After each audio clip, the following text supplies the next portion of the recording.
Welcome to the Niche Pursuits podcast. Today we are joined by Charlie from Passive Priority. Charlie is a website builder, and he's been building websites for just under 2 years now. He has a full-time job in the finance space and started building websites when the pandemic hit. He had a bunch of free time from not having to commute anymore and thought that he would try his hand at building websites out. And I got to be honest with you, this guy's an animal in terms of what he's been doing over the past 20 months or so. And I mean that in a really, really good and inspiring way. He set out with his first website and had over 500 articles published within the first 9 months or so.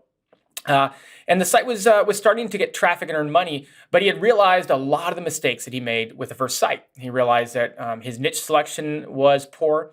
And so he set out to start a second site about a year ago. That site was going to have a completely different focus in terms of the type of content that was published. He switched from affiliate content to informational content. He switched the way he did his keyword research. He switched the way that he built his backlinks. He just switched everything. So what he does is walk us through that first site, what he was doing to produce that type of content, and then the reasons why he pivoted into the second site.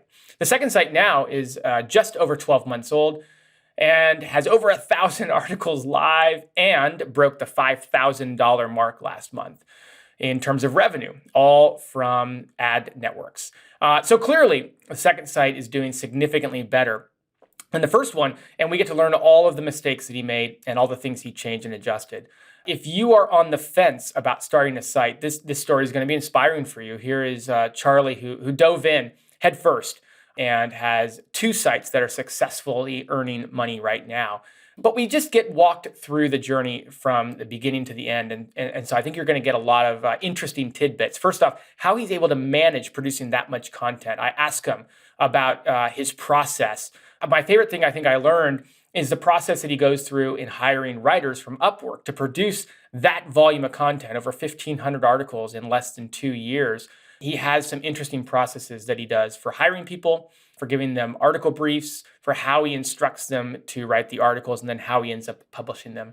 So something for everyone here. Certainly a great success story and really, really interesting to see how Charlie does that. He is documenting his journey over at his YouTube channel, which I mentioned at the beginning, Passive Priority.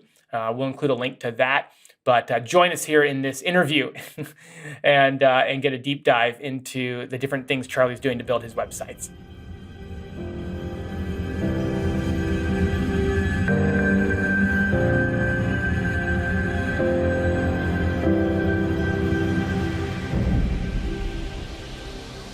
All right, and welcome back to the Niche Pursuits podcast. My name is Jared Bauman. Today we've got Charlie from Passive Priority, from the Passive Priority YouTube channel. Charlie, welcome. Thanks for having me on the show, Jared. Really excited to get things going and talk about my journey. Yeah, I always love when we get to interview fellow Niche Pursuits listeners. You were telling me before we recorded that, you listened to the latest episode on the way home yesterday. So, I mean, this is great. You kind of are one of the family here, but it'll be great to hear about your story. And it's a really fun one. I mean, this is going to be a fun interview. So why don't you bring us up to speed on your background? Give us a little highlights in the life of Charlie, maybe up to the point of where you started some of the projects we're going to talk about today.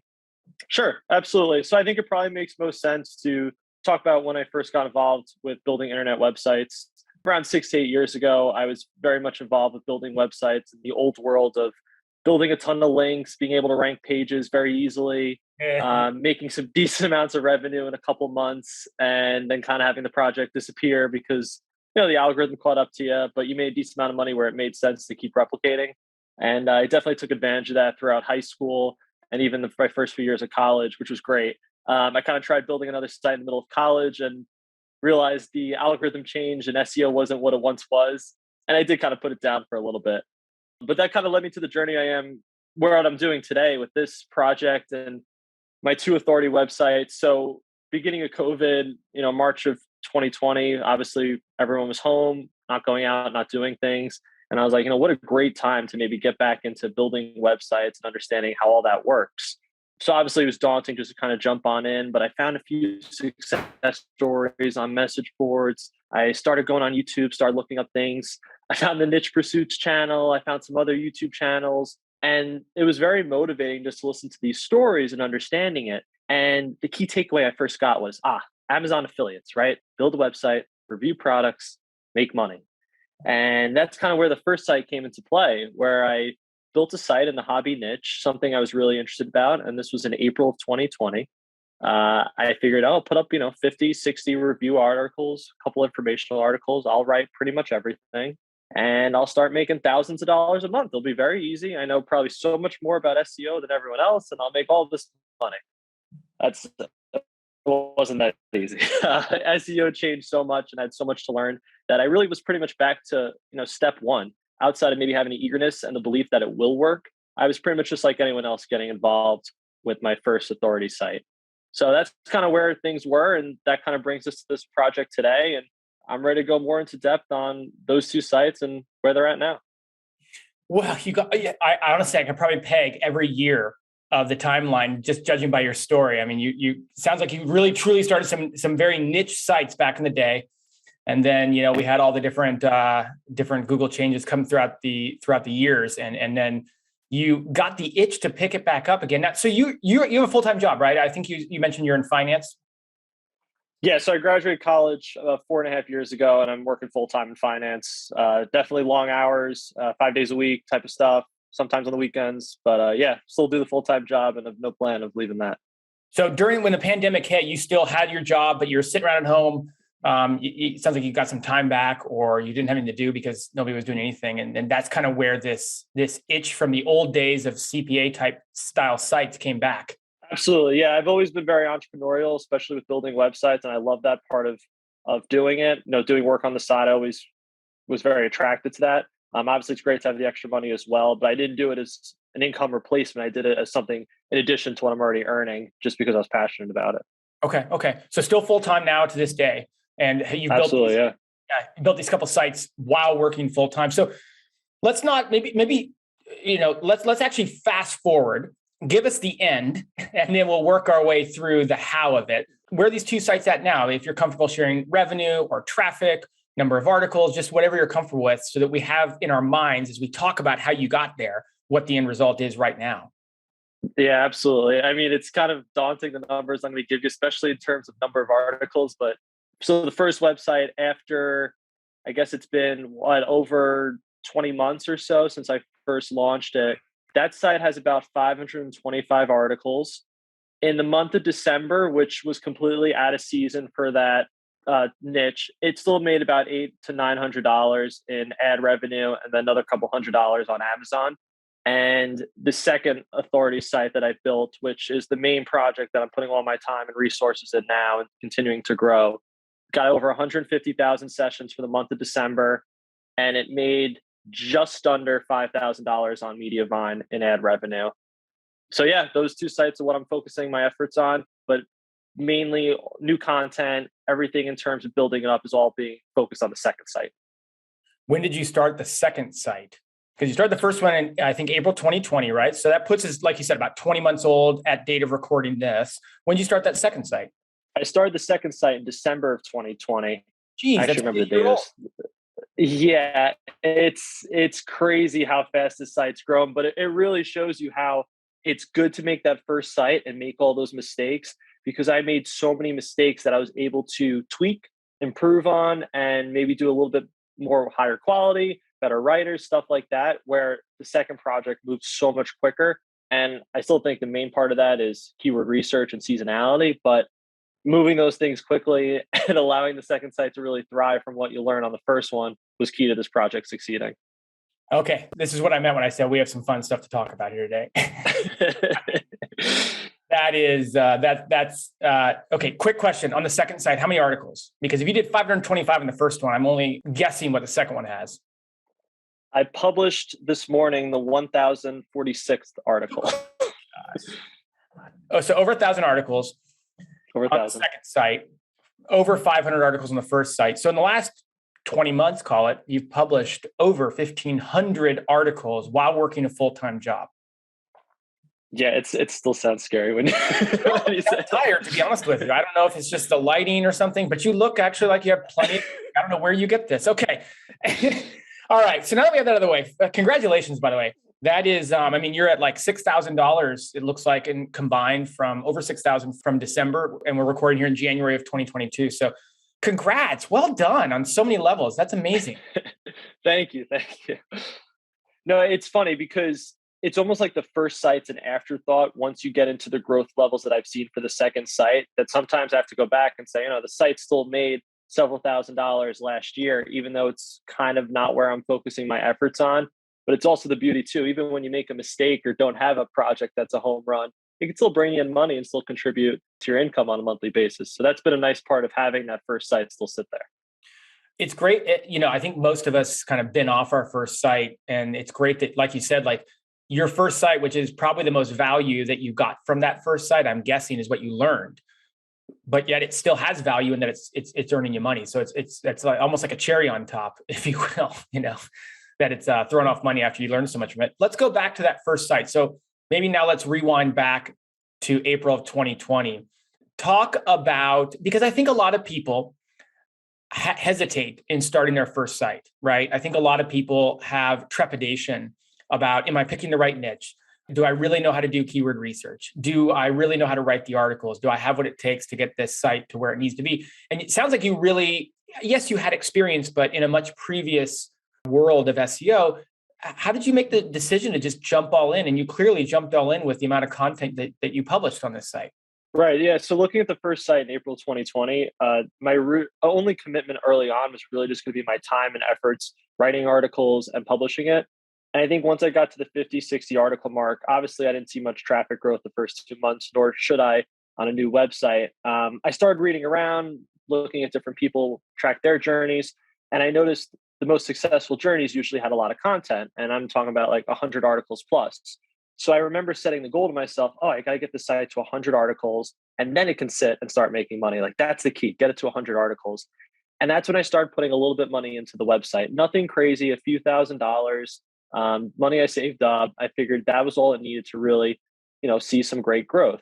But I really didn't have the keyword research side of it. I was going after very competitive keywords that I was probably being indexed and ranking on the 5th page. It wasn't something that was really going to add to traffic. And I really didn't understand that as well as I should have or could have early on. I figured, if I cover the topic, if it's a 5,000 word article, it'll rank, like it'll be fine. Like I'll eventually build some links and it's probably all going to work. And that's the plan. So I'd say I didn't put too much money into the first site, but I kind of saw other people have success putting in money and figured I should dip my toes in and try it out. Obviously, there's ways I could have done it a lot better as I learned later on. But that was kind of my thought process early on, was seeing, people did it. They had a lot of content. Okay, so let me put a little bit of money and helping produce more content. I still wrote articles in addition to my writers writing, pieces of content, but by no means were they high quality. I kind of threw a lot of money on crappy writers and bad agencies and different things that didn't really add value to the site, which I learned later on. Yeah, it sounds like you kind of went through a couple of the classic newbie mistakes, targeting keywords that are too competitive or require too much to rank for in the short term. Hiring lousy writers. Sounds like you did make some of the usual mistakes. What about your keyword research do you think? Because you mentioned you thought it was kind of flawed, and you talked about how you were targeting terms that were too large. Were there search terms or their keywords, that you were glossing over because they didn't have a search volume, or were you just not able to identify them because you didn't have the skill sets yet? Like, what was it that maybe caused you to pursue these big keywords? And then what did you learn about, maybe fixing that mistake for the future? Yeah, so I think the fact it was a hobby niche, and I think some other people can become a suspect to this as well, is you become a little bit caught up in the key phrases and topics associated with the niche or hobby that you're passionate about. So there was phrases I was like, I'm sure people are searching these.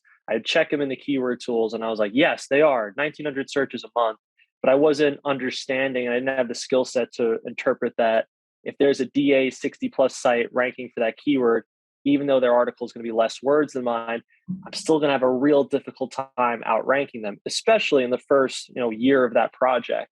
So me not understanding that early on was where a lot of money was spent on content for phrases that I had no realistic chance of getting.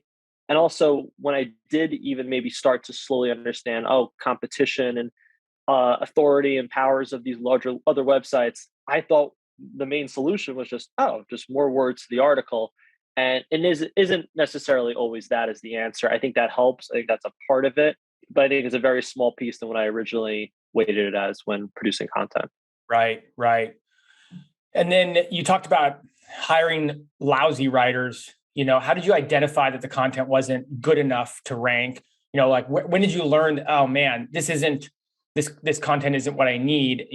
What revealed that to you? Because clearly you hired these writers, and at least at the initial outburst had high hopes for them. What was it that made you realize that their content just wasn't good enough? Right. Yeah. So I remember hiring writers that were like $10 to $20 per thousand words for product reviews. And me thinking, oh, it's a product review. Why do you need a great writer? They could just look up the stuff online. How difficult could it be? And then when I was reading the article and I was like, God, I got to spend an hour editing a 3,000, 4,000 word product review. Like, this isn't fun. This isn't great. Like, this isn't a good sign. But oh, you know what? I'll publish it. It'll rank and I'll make money still. Like, it's fine. They'll just click on the buttons. And then I started realizing that's probably not the best approach. And I learned from other people and watching other videos that like that wasn't the way to approach it. So I was like, okay, let's upgrade. Let's do $40 per thousand word articles and let's go to some higher quality writers. And I would send them the topics and I'd get those pieces of content back. And I go, oh, okay, yeah, it's definitely better written. The material is more relevant. The research is higher. But that still wasn't the solution. It wasn't just spend more money and get higher quality writing. That wasn't the solution to what I was trying to do. Because if the content wasn't targeting a search query and it wasn't a good keyword that was going to rank and bring in traffic, it could be the best written article ever. It's not going to do much for growing your website and bringing in traffic. So those were kind of the two steps to it: was getting cheap content that wasn't going to benefit the site, and then getting expensive content that didn't matter because the keywords were too competitive anyway. So those two pieces there. What kind of instructions at that time were you giving the writers? Were you building outlines and briefs for them to write by? Were you kind of more along the lines of trusting that they knew what they were doing and you just give them the keyword? Because it can be it's pretty tricky, especially when you're new, to know how many guidelines to give writers and how much input to give them, especially when you're hiring, people rather than agencies. And I'm curious how much you were giving them to go off of. Right. And that was a big problem too. And I wasn't giving them much to write off of, right? For the product reviews, I would maybe recommend a couple of products that they should highlight that I personally liked from using in my hobby. Like, that was really all I did. I trusted them to do everything. I don't know why I thought that would work. I think usually what I would do is I actually would send them a competitor article and be like, oh yeah, make it just like this with the formatting. Like, I like how they do this. And they would kind of follow it. It wasn't like great, but I really didn't understand the whole template side of things. I made some changes in the future from that made my content way better. But in this initial few months of outsourcing content, I gave them all the power, all the trust. I just sent them a link to an article to reference, and it showed. I mean, the content wasn't what my content is now on my site. So I came a long way from from that newbie stage of the building website journey. Let's go to roughly December of 2020. That was when you said that you started your second site. And maybe let's talk about the build up to the second site, because clearly, based on what you're talking about, you had some coming to knows, you had some realizations about the keywords you had gone after, about the niche you were in, about the writers you were hiring, about what you were empowering the writers. Like, you've kind of alluded to all these things already. What was going on in the Q4 of 2020 as you led up to starting this new site? Like, where was the site at in terms of traffic at that point, the first one? What kind of revenue was it getting? And what kind of things were going through your mind as you were thinking about pivoting to a new site? Yeah, I still remember that day so clearly when I started the second site. It's so iconic to me. I remember it was late at night, early December, and I was doing keyword research for my first site. And I stumbled upon a site in a different niche that happened to be targeting that keyword. And when I put it into Ubersuggest and Ahrefs and the analytics, I saw it got over 1 million visitors per month organically. I was like, wow, that's pretty crazy. Like, I'm hoping I get 50,000 sessions to my first site to get to Mediavine. This site has like 1 million sessions per month. Like, that's insane. What's making their site so unique? So I looked through it, and they actually left the pages on their site. So you could kind of look at the home page and see that there's 10 articles on the first page and see those 96 more pages, right? So simple math, 96 times 10 is 960 articles. So I was like, wow, this site has 960 high quality articles, definitely high quality, nice pictures, well formatted. and they got all this traffic. And I said, why don't I just do something like this? Go to an informational keyword, get away from the Amazon product reviews, pump out a ton of high quality content with good keyword research, and see where that takes me. So I bought the website that night that I wanted to start. I came up with the name in a few minutes. Still the same name of the website now. It's amazing. It was actually a decent name. It worked out well. But and I wrote my first piece of content that night. I wrote an article. I published it. It was 1,000 words. It was a informational query, just answering a question, and I got it up and running. And the whole thought process was, let me just pump out a ton of informational content. I'll start writing some articles. I'll create the ideal format, the structure of how I want my articles to look. And once I have that in place, I'll have something to give to writers. And then when I go through the writing agencies and Upwork and trying to figure out, who's the best writers for this project, I'll see who replicates my format the best, who has good research, and then who can follow the structure. And that's when I started taking this way more serious as, okay, let me hire writers, let me have them follow the structure. I subscribed to a premium image provider. I tried to put all these pieces in place to replicate what that other website was doing. I wasn't replicating their topics or keywords because I realized they were, higher authority and had all this power to them. I needed to take a different twist on it, but it was the same niche. I was just going after lower competition keywords, but implementing a formatting to my articles and really high quality images. And that's where the beginning of the project kind of started. So I have to ask you the question. It was a success. So I'm not poking at it at all. Was this a byproduct of you realizing your first site wasn't going the way you wanted? Or was this more a little bit of shiny object syndrome and you saw something that you thought, oh, wait a second, I can make this way bigger and way better than what I'm working on right now? I would definitely say it was more because my first site wasn't hitting the level of success I wanted it to. I mean, at this point, that site did have over 400 articles from what I remember. I think it was actually close to like 480. So it Wow. had plenty of content. It was definitely funded. It had time. Maybe part of it was because I was going through that seasonality element. And I also wanted to go after a niche that wasn't seasonal. I think that was another factor. But then that goes back to the first part you said, maybe the first site didn't go as planned, right? I didn't account for the seasonality component of it. And the second site, while obviously most sites do have some type of seasonal component, it wasn't like this big drop off from what my first site would see in the winter, fall, and spring months. Got it. Okay. I guess a bit of a happy accident, but maybe not so much because you were already starting to think down the road of starting a new site. Let me ask you about that seasonality thing. You mentioned seasonality a couple of times now. You mentioned when you were kind of reporting the revenue at the start of the interview that there was a seasonality component. And now you just mentioned seasonality. Did you know there was seasonality when you started that first site, or was that a surprise that you realized? I knew seasonality existed. I didn't think it was this much of a drop off. Also, the first part of it was when I started that site with Amazon affiliate articles, I figured December would be strong enough from affiliate earnings from people buying gifts and stuff during the holidays. I wouldn't see that impact really in earnings on that site. Like that's what I thought would balance it out. But then when I kind of made the push towards building more content on that site and adding more informational keywords, obviously those informational keywords weren't going to be searched in the winter months for my niche. So that was a big element to it as well. And I learned that as kind of months went on and as I started adding content, I tried to do some piece of content that focused on those other months that were related to my niche. They didn't really do anything that crazy, but it was all good things that I learned. I wouldn't trade it for anything. The values that I got from understanding what that site didn't do well made my decision to start the second site that much easier. You remind me of what a mentor of mine in business has taught me. And he always says, you want to fail fast if you're going to fail, because then you can figure out what went wrong and fix it. But the worst thing is to fail slowly because it takes you forever to figure out what's failing. I love that. And it's so true. And it really matters for these sites. Like as much as you listen to people and watch videos, all that stuff helps. But until you put I guess not pen to paper, but if you put words on your screen, publish an article, spend some money on it, that's when you really start learning and really start picking it up and asking those secondary questions that come with it for why didn't this work? What happened here? Why is their thing working? Why is mine not? It really helps for growing these projects so much faster.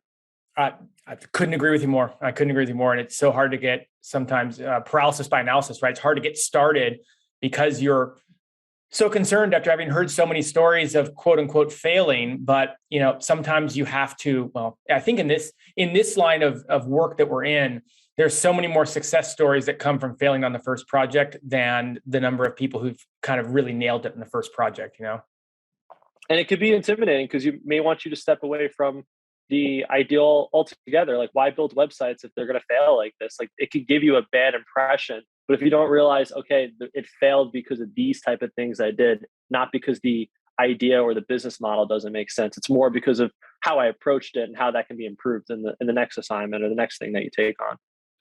Yeah, and I mean, again, that's the wonderful thing about this space. Again, you have a failure here, and I keep using air quotes. If you're on the podcast, I'm using air quotes every time I say failure, because it generated over. It looks like over $1,000 in December. That's its slow season. I don't know what it's going to generate in the summer, but I mean, again, I don't really know exactly how to value the site with seasonality, but we could probably say it's worth between $40,000 to $60,000 right now. Using today's multiples, and that's a heck of a failure, just to be honest. So and it's funny because I put so much money in content on that site. I actually put more money in content on that site with half the articles than the second site. But it just shows you I had no idea what I was doing with who I was spending money on. So I'm in that site for way more money actually than what I'm in on my second site. So that's probably why it's a failure in my head relative to the second project. But yeah, if you use those valuation numbers, the site still made money and still done well. If you factor in time, maybe I'm breaking even or losing a little bit, but that's the beauty of this business. It is just your time, right? And what price does that have, right? That's a whole other podcast, actually. That's a whole other interview. I'm wondering if this is the right time. I think it is, to ask the burning question that I've had ever since we started talking about this interview, and that is, I am dying to know how a full-time employed person is able to pump out, granted you're not writing, but pump out that kind of content volume. Again, over 20 months, you've produced and published over 1,500 articles. I would love to hear more about your system. And certainly it's gotten much more refined because now you're producing articles that are clearly ranking well and earning money via the traffic they generate. Can you walk us through how a full-time person can publish that much content and exactly how you do it? Sure. And it's probably a good time to discuss how I initially put content on that website and kind of what the publishing rate looked like those first few months. So kind of expanding on building that second site in December 2020, the plan was to invest a chunk of money into content. So the number was $20,000. And the simple math was, at $20 per article for a 1,000-word article, I could do 1,000 articles for $20K. And I think I'll hit great growth. I'll be able to join Mediavine. I can monetize it, and it'll produce a level of income on a monthly basis where I'll receive a return on my investment in a 1 year, year and a half time frame, and then I'll also have an asset that's worth something. So in order for that business model to work and for order to be going as fast as possible, I wanted to get as much content up in those first few months. Mm-hmm. I hired writers from Upwork. I had some decent writers that I still work with today. I have writers that I worked with for a week or a couple of days and got rid of them. But at the end of the day, I wanted to just have as much content as possible. So I was happy spending that time editing the article just to be able to publish another piece of content from that writer. One of the first full months I had writers was January, and I think I put up over 200 articles that month. And there was days where I was literally editing 10, 12 articles and getting them on the site as fast as possible. I would wake up in the morning for work. I'd usually get started around 7 a.m. Remind you, this is all remote, so I didn't have to travel, which was a huge time saver for me. My door-to-door commute was roughly an hour and 20 minutes pre-pandemic. I would take a train, but whatever. It changed everything, having that time back. So I'd get up, start working at 7. My day would usually be done around 6:30-ish, 7. And then I'd eat some dinner, hang out with my fiance at the time, who's now my wife. And then once we kind of watch a show together, it'd be around 10 o'clock at night, and I'd get to work on the website. And I would just work late nights from 10 to 1 in the morning, 10 to 2 in the morning, publishing, editing content. It was motivating, right? Like, I see all these success stories of people putting out these content-rich websites, all informational, and the business model really made sense to me. And that's what motivated me to keep pushing. And I was like, oh, every article I put up today, yeah, it's not going to bring in money tomorrow, but boy, 8 months from now, I'm really going to be thanking myself that I published those 10 articles that one day and got a little less sleep than I wanted to because I really just wanted to move the business forward, right? Like I had my idea of how this would work. I had the goal of hitting 1,000 articles. And another thing I did to keep myself accountable was I documented the whole journey on YouTube as like a case study. And that was when I created the Passive Priority channel, which is literally just step by step videos with updates of me publishing content, the traffic I was receiving, the writers that I was hiring, what was my keyword research process, all these things that I didn't know in the beginning that I now learned. I was trying to document it because my goal was that it's not that complicated of a process. As long as you have a little bit of structure, if you have some time, you have some resources to invest, anyone can replicate this at a pretty successful rate. I mean, I think putting all that together, I got the content up. I put 200 articles up in January. I put probably another 100 plus in February. That stayed pretty consistent to the summer. And then once I was around 800, 900 articles, I did slow down a little bit on content because I was almost approaching the goal too fast, where I figured, you know what, let me spend the next couple weeks or months doing a little more keyword research, getting a little more data from articles that are now starting to rank, right? I'm in the summer months, the website's 6 to 7 months old. I'm seeing what Google's starting to like. And I took that feedback and kind of put that towards the next 200 articles to get me where I am today, which is right around that 1,050 article mark. I think it was 1,046 from what I said earlier, but that's kind of how it all went together. There was no plans of monetizing it with anything else outside of ads. I just wanted to get content up as fast as possible. That's all I cared about. I had the same website design on day one to what I have now. The logo is the same. I think my site's clean. The site has very good web vital scores. Everything's very quick. It moves fast. It's simple. It's straightforward. I'm focusing on having good content, good pictures, and satisfying whatever the search query is that that person's looking for. And that's pretty much the root of the model.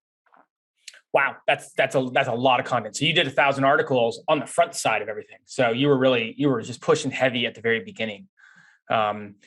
Once you settled, you talked about the process of hiring a bunch of writers. Some would stay for a while, some would be gone after an article or two. Once you settled into that groove, how many writers were writing for the site? So as of right now, I have 4 writers still that I picked up from when I first started this project and hired them from Upwork. So 4 of them still work on the site. I think I have another 3 writers I just hired in the last couple of months. So currently I'm at 7. Remind you, they all, write articles at different paces and different ways. Some of them are doing more research, some are doing less. So like there's some writers that I'm paying a little bit less money than I would the others, but they crank out more content a week. I have to spend a little more time editing them. And then there's other writers I spend, upwards of $60 per 1,000 words, and they're writing these epic 2,000, 3,000 word articles with a lot of pictures and graphics and things that are really helpful for my readers. But it may take a week or two to get those articles back. So I have a good team in place now, but I think the best thing about this structure is I usually give a writer one topic or one type of topic cluster to focus on. So if it's a frequently asked question, I'm just changing 1 or 2 words to make that a different keyword. I'm having that writer do all 50, 100, 150 articles of that type of topic because they have the structure down. They're starting to accumulate some knowledge on that niche and understand a little bit better. And it just saves me so much time editing it once that's already in place and they understand what the plan is, what the mission is. I like to bold certain things in my articles. They're starting to pick that up once they get to the 5th and 6th article. They get really good at it by the 10th and 20th article. Like it does make a difference. And that's what allowed the team to kind of stay in place and why I'm continuing to use those writers for future articles. Give us some tips on hiring writers on Upwork. You've obviously hired a bunch of good ones. You have 4 mainstays that have been with you for a while, 3 more that just started. You've also hired, I don't want to say bad ones, but ones that didn't work out. What are some tips for hiring an Upwork? I would like to hear because I'm not that great at it. Sure. So one of my favorite tips that I always tell people is I think it's key to ask them a question related to anything about your articles or how you publish content or how they've written articles before, that they have to give like a thought-provoking answer, or they actually have to give like an opinion or say something. And you can kind of just toss it anywhere in the application.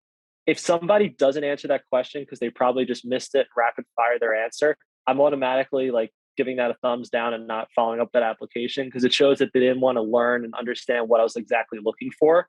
So that's a good thing to easily weed out writers early on. The next thing I look at too is making sure that writer has some type of familiarity with my niche.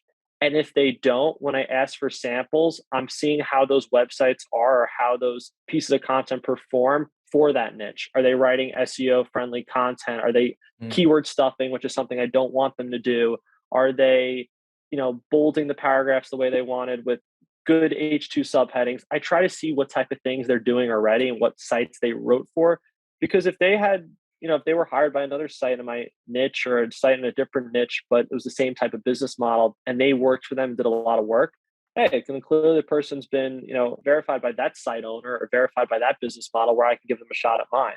And the last thing I look at too, and I guess this is once I really start talking to them, is I don't give them a price on articles. I don't say I'm looking to pay this. I ask them what they want to receive. And if it's something that I think can make sense, I'll give them a sample article. And then once they write that article, I'll value it in my head. I'm not saying all my writers need to be at $20 per thousand words or all need to be at $50 per thousand words. I will value each article differently and each writer differently depending on what type of content they give back to me. So I usually give them that sample article. And when it comes back to me, I will value that article at either a price similar to what they're expecting, above, or even less. And I told them that too. And I told them that the way our businesses work, the way our structure is we reward loyalty. We're happy to give bonuses and increase pay on writing. But the most important thing is to find somebody that's for a fit for us. We have a strong budget, but we're also evaluating you and your content based on what you're giving us. So there's a lot of opportunity and flexibility. I think that does motivate them to research and write more, knowing they're not writing to a price, they're writing to what a value that they're outputting to us. And I think Hmm. that really helps. Hmm. But there's even one case where I had some writer, she's like, yeah, pay me this. I'm like, I'm not paying you that. That is way too low. Like you're worth almost double that at least. And if you write for us for, a couple weeks, couple months, I'm happy to bump that up even further. The person was so grateful. Now they reread their articles like 6 times instead of 4. They've just been doing such a great job. But you get a lot of situations like that. And especially when you establish your site as an authority in the niche, these writers enjoy writing for you and they want to be a part of this mission. And it helps their resume, it helps their credibility when they apply to other jobs, either during your project or after it. Hmm. Hmm. With the amount of content that you've published, keyword research is vital. How are you finding these keywords? I mean, you talk about how you found the niche, really. You just kind of stumbled upon it from a competitor. So I'm sure looking at some of the things that that competitor, maybe other competitors are writing serves into it. But what types of keyword research are you doing? And how are you finding these keywords that, again, are ranking really well? Your site's a year old. It's got, what did you say, 150,000 page views last month. So, where are you finding these keywords? Yeah, so I think it's more of me understanding what's in the search, like what's in the search responses from that topic and understanding those sites' power and the keyword targeting. I think that's like a big part of this, which just comes with time and skill of doing it. I don't use any crazy tools. Like I don't even pay for premium Ahrefs. I eventually want to. I think I'm going to subscribe to it. But I use like Uber Suggest. I'm just typing in that question, seeing how much monthly search volume it has, and it gives me an idea of what to expect. When I outsource my articles, I keep every article and what I pay for it on the date I outsource it, as well as the monthly search volume for that phrase. But the monthly search volume has no impact of me picking that keyword or not. Like all I care about is what's in the search engine for those first 10 results and mainly the first like 3 results, because that's realistically what's going to bring me in decent traffic. And that's what I'm looking up, right? Like I'm Mhm. coming to a phrase. Once you find those phrases, you're able to build off them and kind of modify them in small little ways that you get a huge chunk of keywords. It's really all that's to it. I use a lot of Google auto suggest to see what's out there, but I'm also not doing things in a way where it's like I type in, for example, a very basic word and I just look at the recommended questions off that word. Like at this point, I understand my niche well enough where I know what people are searching. I know how to build off it onto phrases that are related to topics on my site. But you'd be surprised how much articles I have that have no structure to other type of titles I have on my site. They're literally just like a 8-word question that somebody's probably typing into Google about my niche, and it only gets 300 searches a month. And I write an article for it, and it makes sense. It helps to know your niche. It helps to talk to people in your niche. And it's also good to just be walking around the house talking to your family because the amount of articles that have come up from doing that also helps as well of somebody saying a word in the house or a phrase, and I'm like, oh wow, that'll be a really good article. And that's the beauty of having a niche that I chose that's just so broad and general. And there's so many opportunities to write a lot of articles. I mean, 1,000 articles seems like crazy. I know a lot of people go, oh, can't write 1,000 articles about the niche that I chose, but I chose a niche that I could write tens of thousands of articles. Like there's always going to be something to write about. It's an evergreen niche, but there's also so much within that niche that can be asked or questioned or something that people are looking for. Let me ask you a question I haven't asked someone in a while on here. And one of the potential pitfalls of publishing a lot of content quickly is that sometimes articles can end up overlapping each other, right? Keyword cannibalization, where two articles are kind of competing for the same keyword. They're touching on a topic. Maybe they're not both targeting the same keyword, but inside the article, they're targeting as a subtopic the same keyword. And so you get this cannibalization effect. Is that something you pay any attention to? You pay any mind to, or do you have any strategies to mitigate that? Or maybe it's not even a big deal. You don't worry about it. So it's definitely something I'm aware of, and I'm starting to get into a little bit more of those situations as I'm, past 1,000 article mark. Some things are overlapping more than I would expect. There is some cases where I write an article and the main question, right, is the title, and then there may be an H2 subheading about it in the article, and then the whole thing elaborates on it. And then there's another article I published that's on the same type of topic, and maybe my question from that first article is an H3 subheading, and that second article that just has a quick 3 sentences addressing it. I don't worry about those situations. I think that's actually a good opportunity to interlink that first article and get some link juice flowing to something that's so relevant. But another thing that's key to avoiding keyword cannibalization in terms of the titles or the main topic of the article is I log every article that I write into like a Google spreadsheet. And every time I'm writing an article, I look at the main seed keyword, just like the main topic of what I'm talking about, and I type that in, and I'll see it's been like appearing 8 times on my spreadsheet, right? I'll make sure all those articles aren't related to that specifically in terms of what question I'm addressing about that topic. If it's not, I'll publish it. If it is, maybe I'll hold off or wait for a writer that I can at least communicate, hey, we already talked about this on the site, maybe stay away from these type of things. But that's why it's important to be cognizant of what you already have on your site already, documenting that. But it's also good of separating your clusters where they don't overlap too much. Some things you can't avoid. And in those cases, I use them as great opportunities to just interlink the articles. Oh, good. Very good. Well, it wouldn't be a podcast on a fast growing site if I didn't ask you about link building, backlinks, and what you're doing for link building and what importance you think it has on your success so far. Right. So and then going back to the first site, I did build some links to the first website. Mind you, I had to understand the new age of SEO with links and whatnot. And all I really thought it was like, oh, I got to get guest posts and niche edits. It's not that simple. And if you're not that, if you're not that familiar with how those links work and their profiles, you can still get some pretty crappy like guest posts and niche edits that don't move the needle at all. And I wouldn't say I got the worst links for the first site, but I don't think I got the most attractive links for what I paid for and the time I spent acquiring them. So when I came to the second site, I remember the first couple months, like I mentioned, it was just all content, like all my efforts, all my money was being spent on content. And then once it got to like, the middle of the year, May, June, I was like, okay, I got to create some type of authority and backlink profile. The way I wanted to approach it was rather than using backlinks to rank articles higher, I wanted to use backlinks to create authority in terms of building a moat. Like I wanted to protect my website now from competitors. I found some good keywords. I found some things that made sense. But what's stopping someone else from pumping out 400 articles and catching up to me at some point in like February or March when I was still very new? I didn't want anyone to do that. So I figured if I had some type of authority, if I built some links, that would create some type of moat. There's a few things I did to approach that. I did guest posts. Guest posts that I only did guest posts on sites that had at least 10,000 visitors per month and at least 10,000 keywords ranking, because I wanted to make sure that site was credible in my niche and had some type of juice towards it. I didn't really get caught up with the metrics on, Ahrefs, SEMrush, on Moz, all those sites. I think they're meaningful to some degree, but I think it's important to look at those backlink profiles of those sites, as well as what type of traffic they're already receiving. Some of my favorite links to acquire are the sites that have a ton of keywords ranking for it, but not a lot of traffic. It shows they're authoritative. They just didn't spend the time, work focusing on keywords. So that's kind of how I approached the guest post. The other thing I did was Haro, right? We always talk about this. And I know you guys mention it all the time on the podcast is getting these type of links from reporters and from journalists. I have a freelancer who I pay $100 every time they get a link successfully on Haro. It works out great. They definitely do this for other people too, where I'm just like one person on their list. But yeah, I told him every time you get a link, I'll pay you $100. He's got me like 7 or 8 links already, and I just send him $100 on Fiverr. It works out great. I do a little bit of that here and there on my own. There was one link I acquired where I had to do an interview. I kind of filled out all these questions. The reporter called me. We talked for 15 minutes.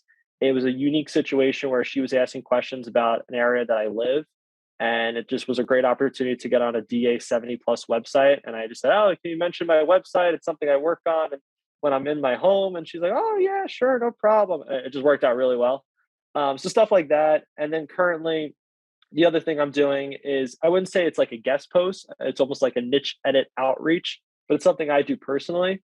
I join these popular groups for my niche and I just kind of mingle and talk to people that are building sites. We're not direct competitors. There's a little nuance to their keyword research versus what I'm doing and the traffic they're going after. But our articles can actually work really nice when put together. And there's a lot of similarities between the type of things that they're writing about and what I'm writing about that if we reference each other, it can really help.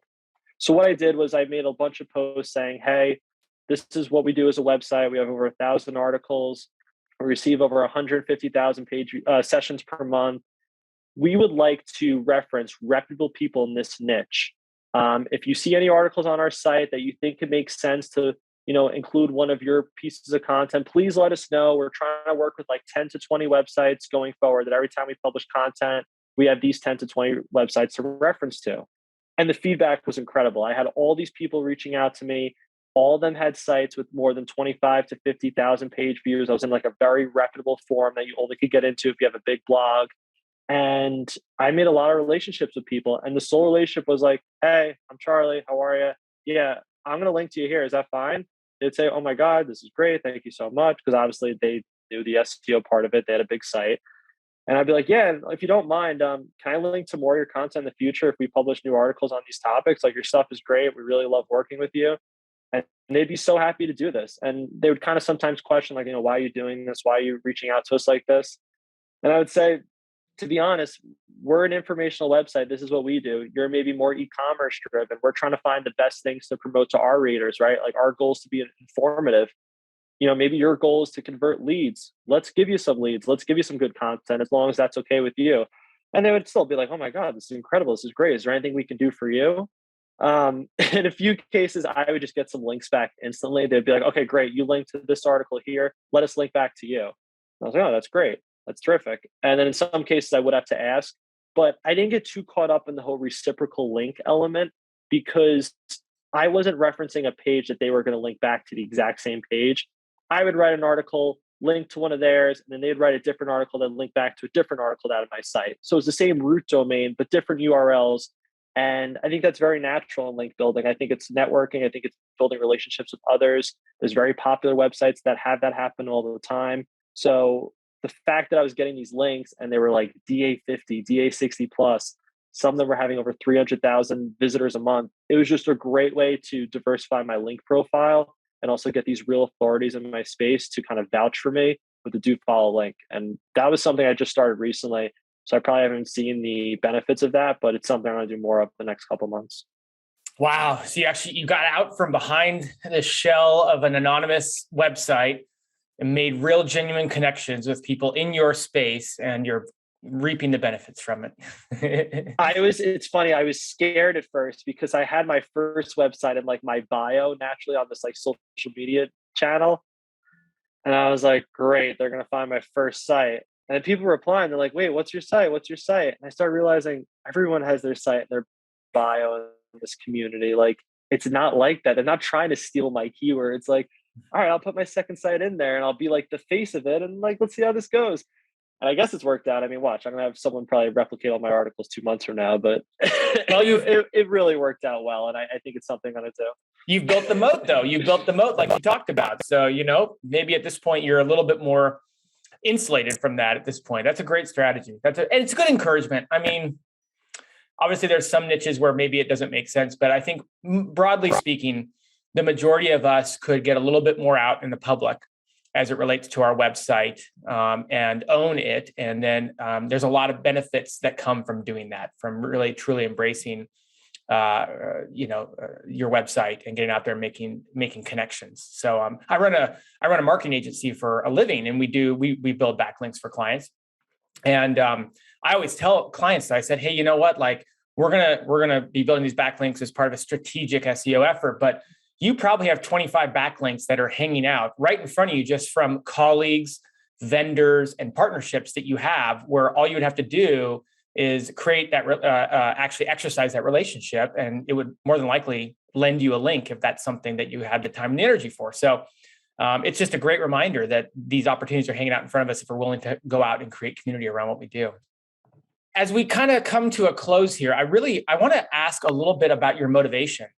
Your why behind this. You seem pretty successful. You have a good career in finance, and gainfully employed. What is the motivation behind starting these websites? Where did the goal of 1,000 posts come from? Why are you doing all this? It's funny because if you asked me why I was just starting this today, I'd be like, oh, it's so easy because everyone's building these big informational websites now. I think it's like a big thing I'm just seeing in the community with a lot of people. Back then, it was more of everyone's so focused on these other sites that have these affiliate type of, directions and whatnot. And I figured if I built an informational site, it would be a little lower risk. And that was something that was interesting because when I did the website 6 to 8 years ago, you get hit hard, you get hit by these updates and your site's done. Like I wanted to build something that was long-term. I think the passive income element to it was really rewarding. You put all this initial work up front and it's something that could, pay you out on a monthly basis. The exit's quite attractive, right? The fact that they sell at these very attractive valuations, right? My background in finance, I understand the value of multiples and how those can become large numbers very quickly. This business model is very exciting. I think it's more just the entrepreneurial spirit. I was always interested in building websites, and now tying that back to like a content publishing type of business made a lot of sense to me. But like, I don't love writing. I think doing all this made me a better writer and made me a better editor going through content. But by no means do I love content. I like my niche very much so.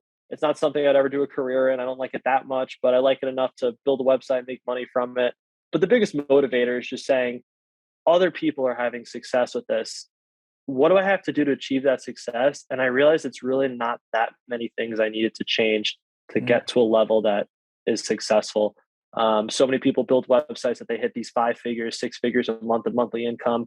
I kind of wanted to poke the bear and see like how far I could get to that. And now I'm already at 4 figures a month, mid 4 figures. Can I get to that 10 figure a month mark? That's something that's really exciting and rewarding. Everyone wants financial flexibility and stuff like that. It's just another way to grow your revenue streams and have a little more diversity outside of just your day job, which is awesome. Last question for you. What's your advice for people who are hanging on the fence and haven't started a site yet? They're waiting for something. Everybody has a reason, but what's your advice to them? I think my advice is if you're say stuck on a niche, you like a niche and you don't know what domain name to get, whatever it is, go see what other people are doing in that niche. Go see what other things are. You might be able to change one word or add a word and it's like unique to you and it's something that's quick to change. And that's all it could be. It's forgetting your domain name, or maybe you don't know what articles to write. Think about general questions in that niche that people ask. Sometimes it just takes like publishing an article or seeing what's in the search engines for that current topic and realizing you can easily put out something that's so much better. And that's all you need to do to get started. My first article for my second site, I literally wrote about a topic that gets 20 searches a month. But I'll tell you, in a month and a half, when that article finally ranked, it ranked on the first position. I only got like 1 or 2 clicks a day on it, but it was so rewarding seeing that level of success. So if you do build some type of website asset, do something that just gives you some type of a quick win, make you feel like you've done something correctly, whether it's targeting a super low competition keyword that gives you that positive reinforcement, whether it's joining an ad network that pays you a few pennies a week or a day. You need those positive wins and you got to celebrate them and then kind of graduate to the next step. And each time you do that, it's going to show you that it's working and it's going to keep you motivated to keep going. I totally agree. I didn't do those things along the way when I started my site up, and looking back, those little shots of motivation in the arm are so valuable, and they keep you going for a little bit longer until you can get to the next stage, to the next stage, to the next stage. It's great advice. Charlie, where can people follow along on what you're doing? Yeah, so I'm documenting the entire journey on my YouTube channel, Passive Priority. It's usually every 2 or 3 weeks. I try and give an update. I'll give like monthly income reports. One video that's probably really helpful for all the listeners is I do have a video about my keyword research process. Very simple, easy to follow. I kind of walk you through it in a quick, short little video. But this is really just an informational type of channel. I'm not really trying to do anything with it. Just want to track my journey. More than anything, it keeps me accountable, holds me to my standards and my goals for my project. And that's been rewarding in itself from that regard. But yeah, no, I'm going to try and do more of these podcasts and try and speak to more people and tell my story. I'm really excited what I'm doing here. And I think 2022 is going to be really a great year for growing these businesses. Well, I'm excited to see where these sites go. I mean, geez, look us up and give us an update when you hit that 5-figure a month number there on that second site. I imagine it might be sooner rather than later based on the trajectory that you have so far. Congratulations on your success. These types of stories are really motivational for a lot of people, me included. And so I'm really glad you came on to share it with us today. I'm imagining there's going to be a lot of people who really take a lot from what you had to say. Thanks for being so candid with outlining your journey with us. Thanks again for having me on. I mean, the fact that you guys do this show is motivating for me over the months when things are really slow. So it's really nice to give back in this regard. And I hope, my next update can be even more motivating to the next people that follow along and understand what this business is. It's awesome. That's awesome. Thanks, Charlie, for joining us here on the podcast. Really appreciate it. Until we talk next time. All right, take care.